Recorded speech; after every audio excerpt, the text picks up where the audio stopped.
Well, it feels like I just did this pretty recently, but here we go again with Johnny Walker.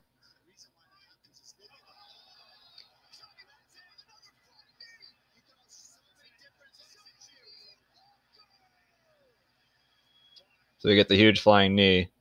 So another knockout in the first minute. Last time it was 15 seconds against Justin Ledet. This time against Misha Cirkunov, who is a much more skilled fighter. Actually had a ranking by his name. I believe he was number 14 heading into this fight. Unfortunately for Walker, his left shoulder here is not going to be doing too well after this worm.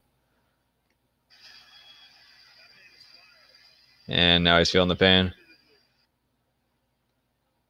So a couple things here with Johnny Walker winning. First is just commentary on the fight. Wasn't a whole lot to see. Didn't throw a ton of strikes. Threw a lot of feints and eventually was able to find an opening for the knee and catches him right there. Apparently there's a stat going out that he's landed 11 shots in his last 3 fights. Only absorbed 5, so to land 11 shots, get 3 knockouts in pretty quick succession is pretty impressive. And one of the things I'm concerned about with him is that he's going to get rushed right now, because one of the things that you see happen a lot is when someone gets finishes, people tend to put that over just impressive all-around technical performances. So he's going to get pushed up to the division pretty quick.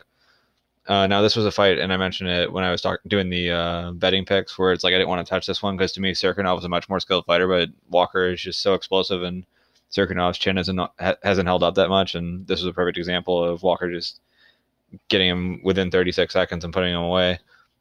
But if you look at the other guys in the rankings right now, you're looking at Cirkunov, who he just beat, Shogun, who is another guy who doesn't have the best chin, but if they do put that fight together, that's kind of bogus to Shogun, although there are paths to victory for him. He could try to fight it like he did with Tyson Pedro, take him down and just beat him up on the ground, but you could see Walker putting him out pretty quickly, and if he does, then you finally have like a former UFC title holder that he can hold a victory over, and it's not a major jump up in the rankings. OSP would be interesting. He's kind of been on a bit of a downturn lately, but that's another fight where if you want to build him a little bit more slowly, I think if you're the UFC, and one of the concerns that you have is that when you have a fighter who's rising through the rankings, when they're before they get to the top 15 or once they're just cracking the top 15, that's their opportunity to fight some better guys slowly and grow.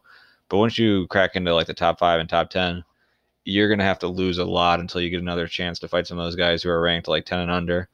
So if you're trying to push Johnny Walker along and you think he actually has a potential to be a champion one day, I'd be worried about pushing him too quickly.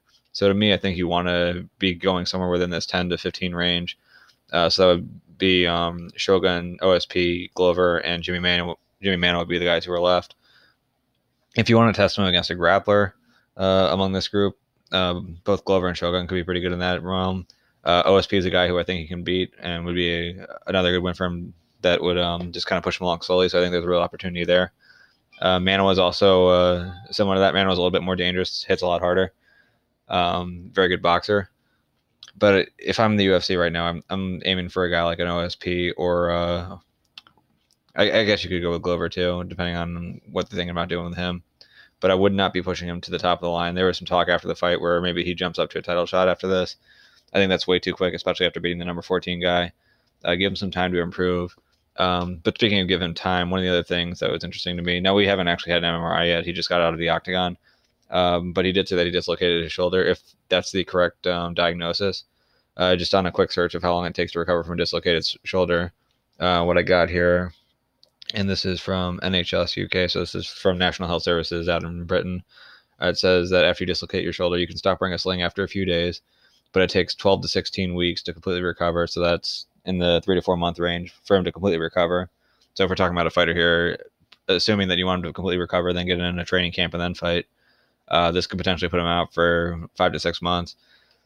So that could slow some of his growth potential. You're definitely not going to put him in right away. And if it is 5 to 6 months and John Jones is looking to fight every quarter this year, it means he's probably not going to be the next guy to fight him, which is probably better because you don't want to have him rushed in here. So maybe the injury, though it's not a good thing because it's going to take him out of the room right now, it's going to keep him from training. It might keep him from getting rushed a little bit too soon into the top 10 and put in a position where he's starting to face guys who are way too skilled and he doesn't have the skills to match up with it. So for him, good win, obviously, against Misha Cirkunov. Hopefully he doesn't get rushed. Hopefully he gets to fight some other guys that are a little bit lower ranked and then slowly build his way up into the top 10 before he starts looking at guys like John Jones.